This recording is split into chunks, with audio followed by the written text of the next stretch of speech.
Ce qui est annoncé, c'est 50 $ cumulatifs par session. Donc, c'est 50 $ cet automne, 100 l'hiver prochain, 150, et ensuite ça monte finalement de 50 $ par session. Jusqu'à 500. C'est ce qui a été annoncé par le Parti libéral.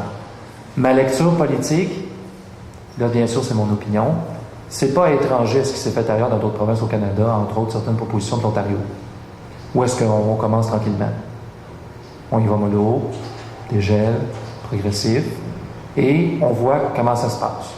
On voit comment ça s'ajuste, comment la population étudiante réagit à ça. Y a-t-il mobilisation? Y a-t-il grève? Si ça continue, que les admissions vont toujours en s'accroissant, il n'y a pas de problème, là on dégèle pour vrai. Et c'est ce qu'a fait l'Ontario, entre autres. Où est-ce qu'ils ont passé à la fameuse moyenne canadienne des droits de scolarité? Est-ce que c'est ça que le Québec va faire? Je ne sais pas. Est-ce que c'est juste un avant-goût ou est-ce que c'est un test? On voit si effectivement, économiquement, mais aussi toute l'idéologie, déjà, ce que ça représente, est accepté par la population étudiante et la population en général. Si c'est le cas, ben, ouvrons les vannes.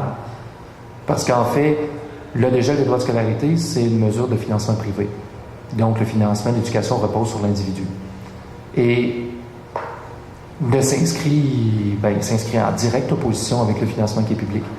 On voit le bien commun, la question de partage, la question de ceux qui sont plus riches, contribuent pour ceux qui n'ont pas les moyens, et c'est complètement le contraire. Il y a un partenariat public-privé dans le terme du financement des universités qui existe déjà, entre autres, par le GEL, parce qu'on paie déjà une mesure individuelle et l'État verse l'autre moitié. On voit ses limites. L'État est en train de nous démontrer que, là, le gel, ça fera. Là. Il faut que ça augmente, il faut qu'il y ait un dégel, il faut que la compensation augmente. Et ces dernières années, et des études à l'appui, lorsque les frais facturés aux étudiants augmentent, les subventions gouvernementales descendent. C'est clair. C'est deux idéologies différentes.